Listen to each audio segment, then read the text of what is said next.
All the attention this season has been focused on how the young players on the Bears roster have performed. But at this bye week, I think it's important to take a step back and look at what we're seeing from the coaching staff and where they can improve over this last stretch of the season.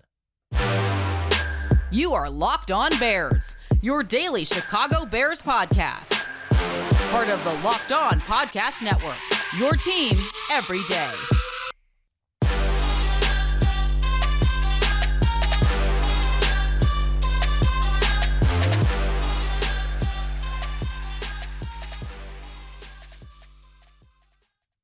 This is Locked On Bears, and I'm your host, Lorin Cox. I'm here to bring you your daily, in-depth Chicago Bears news and analysis. You can follow me on Twitter at CoxSports1. You can follow the podcast on Twitter at Locked On Bears. You can like Locked On Bears on Facebook. Join the Locked On Bears Facebook group for even more Bears talk. And make sure you hit that subscribe button on the Locked On Bears YouTube channel to keep up with all of our video podcasts as well. Thanks for making Locked On Bears your first listen today. Today's episode of Locked On Bears is sponsored by SimpliSafe Home Security. With Fast Protect technology exclusively from SimpliSafe, 24/7 monitoring agents capture evidence to accurately verify a threat for faster police response. There's no safe like SimpliSafe. Visit simplisafe.com/lockedonnfl to learn more. On the show today, we look at what this Bears coaching staff has done so far, separate from specifically the level of talent and what we've seen from the players. Look at them a little bit more independently and see where they can continue to improve and try and show more progress, having some time at this bye week to self-reflect for themselves and kind of see, okay, what can they do better? We'll start with the moments when it feels like this team, particularly on offense, can be a little bit too conservative, both in terms of some of the play calling and decisions on how drives are rolling, and also the fourth down decisions and field goal decisions as well. We'll also look at whether or not we feel like the coaching staff is getting the most out of the offensive and defensive talent that they have and really squeezing every drop, or if it feels like there's still more they can do with the guys that they have, and whether or not they've been handling the rotations and the playing time appropriately, and whether there were mistakes along the way or things they could do differently to approach it over these last 4 weeks of the season. But I think there's been a growing discontent with Luke Getsy, not in any way like approaching a hot seat desire to fire him by any means. The Bears are still scoring lots of points with Justin Fields, and none of this is like, catastrophic flaw that's going to be the downfall of future Chicago Bears offenses. But if we understand that, like, the Bears don't have a lot of talent and this coaching staff is doing what they can with what they have, and understand that, like, offensively they've generally been doing a pretty decent job, we can also still look for room for improvement. And one of the common threads we see is moments where you question Luke Getsy's play calling from a conservative versus aggressive standpoint. That there are moments when it'll feel like they'll hit the wall and maybe they'll take the foot off the gas, or they won't keep, the pedal to the metal when things are rolling a little bit. I think back to this last game before the bye against the Green Bay Packers when Justin Fields, I believe it was the N'Keal Harry deep shot where Harry makes the big play downfield.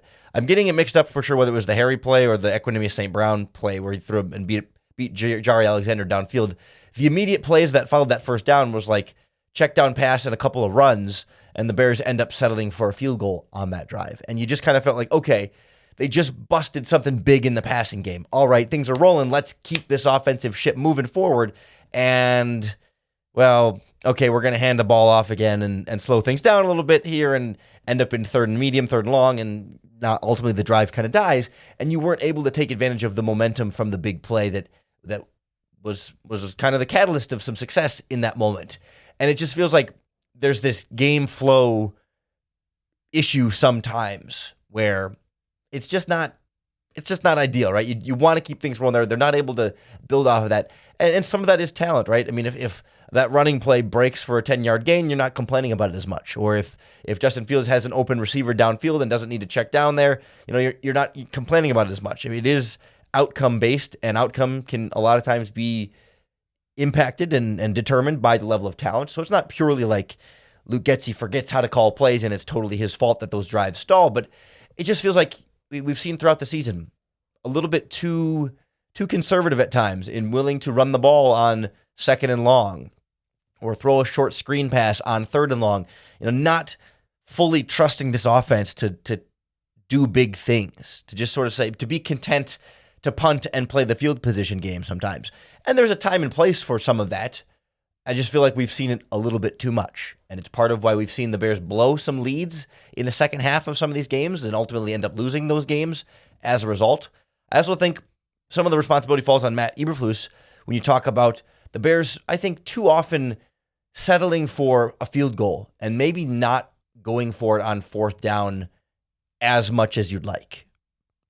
I will say it feels like Eberflus has gotten better at this as the season has gone on, and it's not a huge issue. There haven't been a lot of those moments in recent games where you're like, go, you're yelling at your TV to go for it. Why are you kicking the field goal here? Or why are you punting here? Go for it. There's moments where you're like, oh, I'd probably go for it here. I'd like to see them go for it here, but you're not like pulling your hair out like, oh, this is the most obvious go for it situation. They still won't do it. There are times he's been going for it on 4th down and times that they're not just settling for field goals. But sometimes it feels like, things are rolling on offense a little bit and, whatever it ends up being 3rd and short. And if they have a drop pass or something and it's 4th down and you're like, well, things were still rolling and it was just a little thing here and there and didn't derail the whole offense. Like, I think you can get those 2 yards with Justin Fields. You know what I mean? If with a decent play call and not like a quarterback sweep left on 4th and short or 3rd and short like we've seen sometimes in terms of conservative play calling, right? But at some point we want to see more of that trust in the offense and just, what do you have to lose in this game, in this team right now? Where you've lost 6 games in a row and you're out of the playoffs. What's the point of playing it safe and kicking field goals and punting when you could, again, just go for it. Like, have the fun with your offense, test your offense, push your offense, show some confidence in your offense and see what they can do. Some of that's Luke Getsy. Some of that's Matt Eberflus. I also think as much as we acknowledge the talent gap that the Chicago Bears have against other opponents, it does feel like in some ways maybe they're not always getting the most out of the talent that they do have, or they've been slow to get the most out of the talent that they have. We'll kind of look at how they've approached this on both sides of the ball next on Locked On Bears. The Locked On Bears podcast is brought to you by our friends at BetOnline. BetOnline is the #1 source for sports betting information, stats, news, and analysis. All the latest odds and trends for every professional and amateur league out there. From pro football to college bowl season to basketball and what's left of the World Cup, they've got it all at betonline.net. Looking ahead to this upcoming Bears game against the Philadelphia Eagles, you can imagine the Bears 9-point underdogs at home, but expecting a higher scoring game with the over-under set at 48.5. That's from our friends at BetOnline. So if you love sports and you want to make these games that much more exciting, BetOnline is going to be the fastest and easiest way to take care of all of your betting needs. Head on over to their website today or use your mobile device to learn more. BetOnline, where the game starts. It's felt like the Bears have certainly got the offense rolling well enough that you're not super concerned about the ability to score points. And that, again, I'm hesitant to be like, I don't want to be like overly critical for the sake of being critical here. And it's not to say like this means I think Luke Getsy is overall doing a bad job.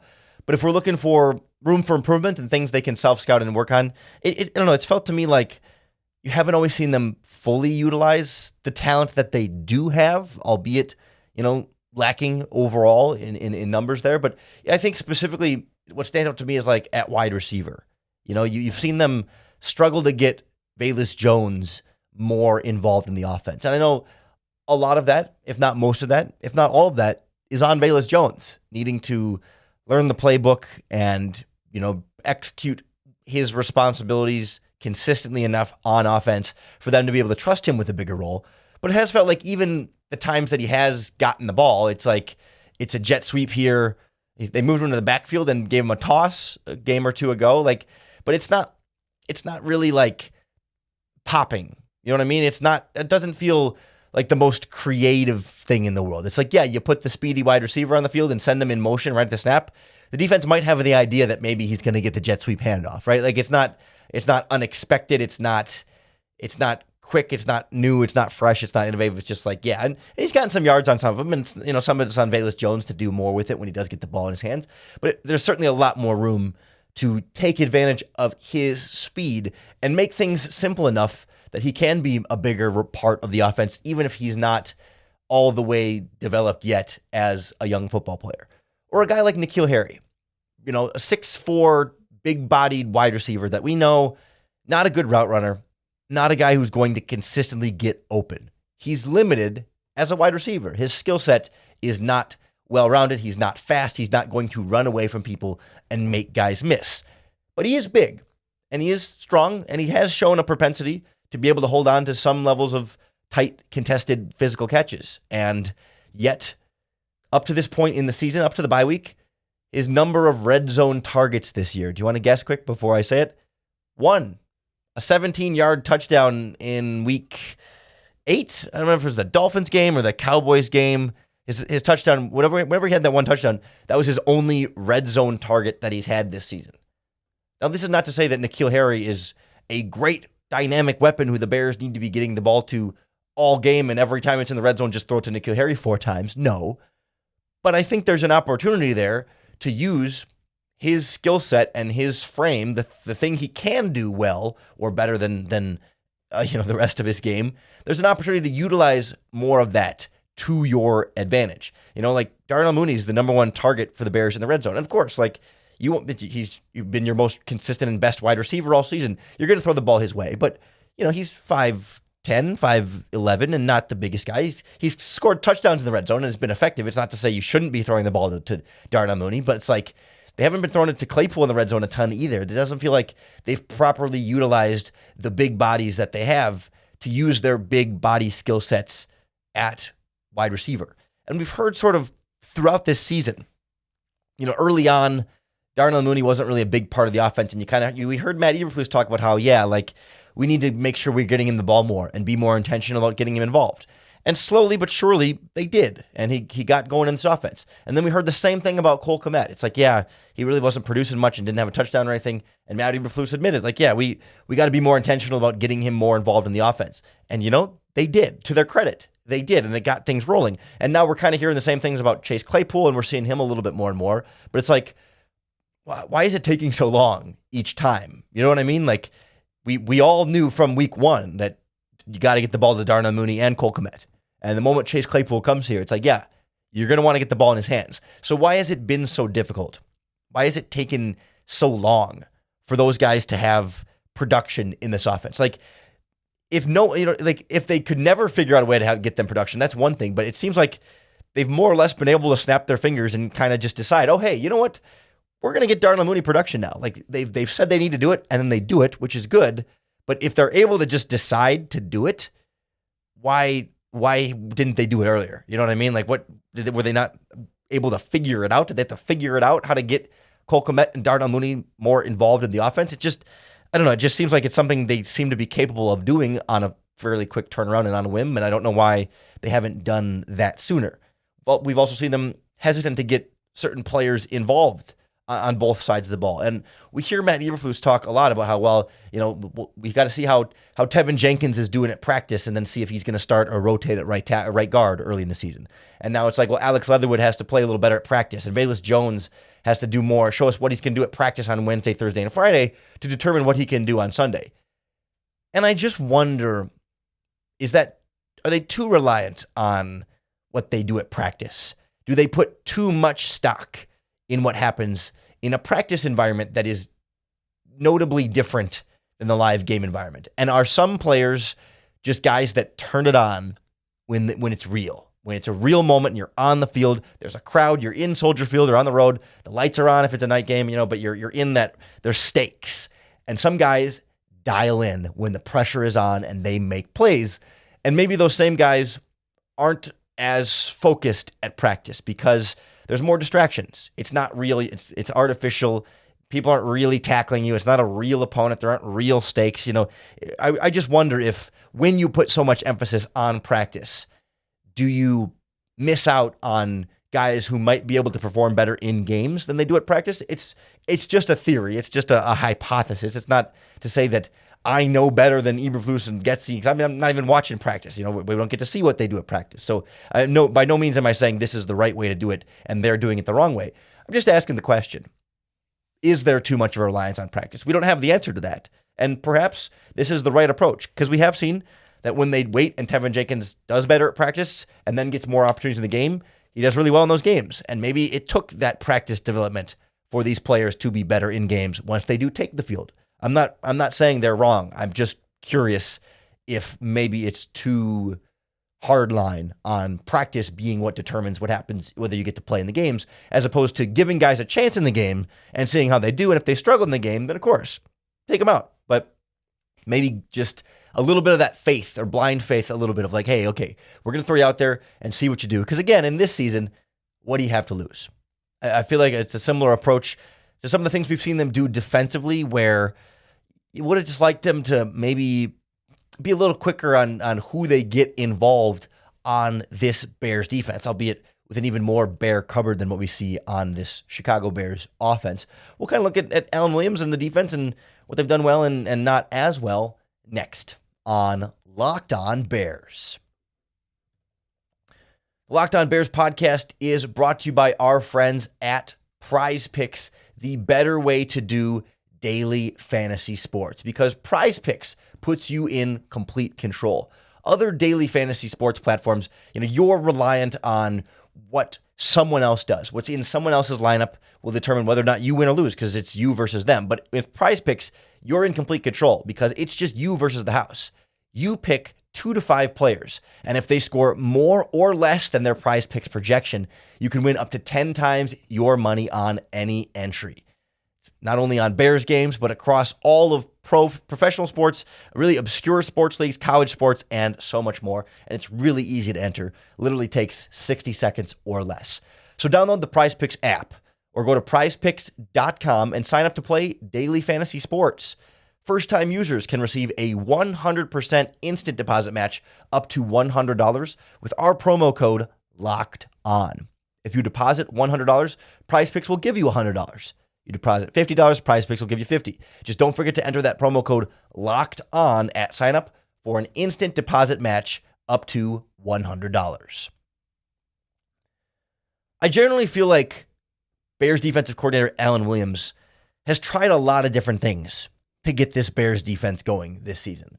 And it has felt to me like between the injuries and the traded away players and the new additions that just haven't been particularly great, I don't fault Williams too much for why the defense has been so terrible this season.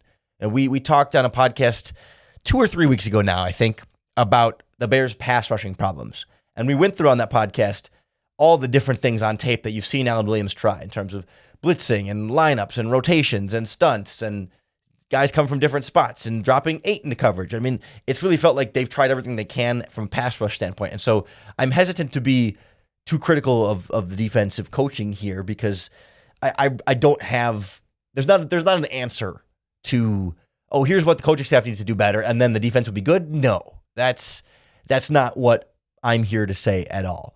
But I do feel like if we're looking for self-scouting and things I think they could do better, I think a couple things stood out to me. One, it felt like between Williams and then the front office, the defense collectively was slow to, I think they were slow to identify or slow to address the pass rush problem in terms of players coming in outside of the organization.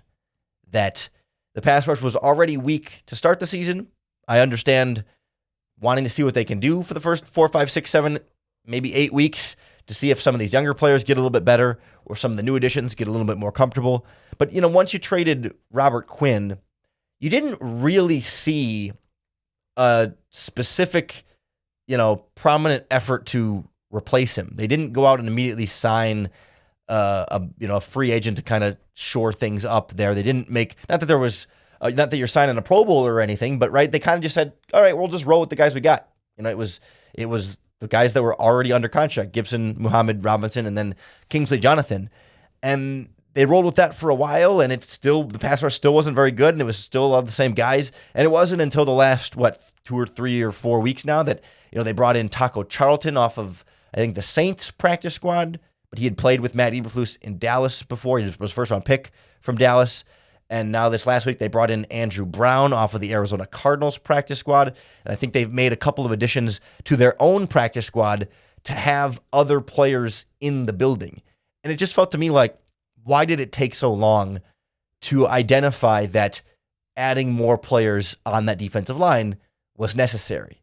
And it's not as though, to the best of my knowledge, it's not as though that Taco Charlton and Andrew Brown weren't available in week 7. I mean, I to be honest, I don't know that to be a fact, but I'm pretty sure both of those guys have just been practice squad guys all year. Or regardless, there have been other practice squad players and free agents out there that have been available for the Chicago Bears to sign to address, to identify a pass rush problem and try and do something about it. And it feels like they waited until week 10, week 12 to really start to even add rotational guys in here. And Charlton and Brown aren't even playing big snaps yet. I think you've seen both of them grow in snaps and in roles as the weeks have gone on, and you've seen them cut into the playing time of the guys that are playing well, like Al-Qadim Muhammad and Justin Jones, etc. And it just felt like that was a little bit slow to identify the problem and actually do something about it. It also feels like maybe they kept a couple of the more promising young guys on the bench a little longer than you would have thought. I mean, we can talk about Jack Sanborn specifically. Of course, you weren't going to bench Roquan Smith or Nick Morrow to put Jack Sanborn on the field, but given how well Sanborn is playing, it's kind of weird to me that he never got to be even the number 3 linebacker. That when it was Roquan and Nick Morrow, it was always Matthew Adams as the other linebacker, or when Adams was hurt, Joe Thomas got that spot. And those guys are both veterans who have a lot of experience and are pretty good on special teams. And maybe Sanborn wasn't ready for that week 1. Totally understand. But if the Bears hadn't traded Roquan Smith, do you think we would have seen Jack Sanborn play any sort of, significant role on defense up to this point? You know what I mean? Would we have had that opportunity? And it just feels like he's really good. And he was probably really good for even longer than we knew he was really good. And he wasn't able to crack the linebacker rotation over journeymen like Matthew Adams and Joe Thomas, even just as the number 3 linebacker that doesn't even play all that much. It just seems to me like that had been sitting there for a little while. And I don't want to, this name is not on the same scale, and I don't want to overreact to one game, but last week we saw Josh Blackwell come in the slot and play really well against the Green Bay Packers. Maybe he'll struggle in future games and not look like a young stud, but it felt to me like, the Bears brought him in right before week 1. He was on the initial 53-man roster right before week 1, coming from the Philadelphia Eagles, and he's been sitting on the bench all season. And it wasn't that you were going to bench Jalen Johnson or Kyler Gordon to get him in there, but when there were injuries at cornerback, it was always Jalen Jones, the undrafted free agent, who came in and played the slot and played it on the outside. And Jones had some flashes there. It wasn't as though Jones was terrible and they still wouldn't put Blackwell in.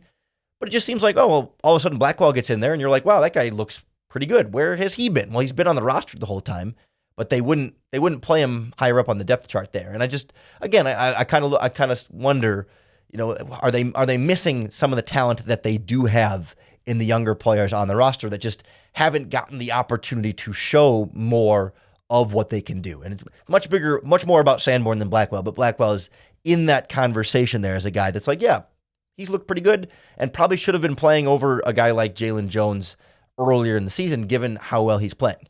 Probably wasn't ready week 1. He was fresh off of the Eagles and just joining the organization. It wasn't like, get these guys in there as soon as they were in the door, but it just, in a similar trend, right? It feels like it's taking too long to see these good things that you have, right? Or to give these things the chance to show what they can do. And that's a very minor criticism in the big scheme of things, but I wanted to use this bye week to kind of look inward and say, okay, what can this Bears coaching staff do better? Because we've talked so much about what these players can and need to do better, where Justin Fields can improve, where the receivers, the offensive line, the defense, etc. Of course, that's always the focus, but I always feel like the bye week is a good time to turn the mirror over on the coaching staff there and see what we see from that side of the organization, and the front office is wrapped in there a little bit too. Would love to hear what you think about how this Bears coaching staff has done this season, let us know in the comments on the Locked On Bears YouTube channel, or tweet us at Locked On Bears, or post in the Locked On Bears Facebook group so we can hear your thoughts on that as well. Make sure you hit that subscribe button wherever you're listening to the podcast or watching on YouTube to keep up with all of our daily, in-depth Chicago Bears news and analysis. Thanks for making Locked On Bears your first listen today. If you're looking for your second listen now that we're wrapping up, the Locked On Podcast Network is your team every day, and we've got your Chicago sports covered beyond your Bears. Locked On Bulls, breaking down everything with the boys in red this season.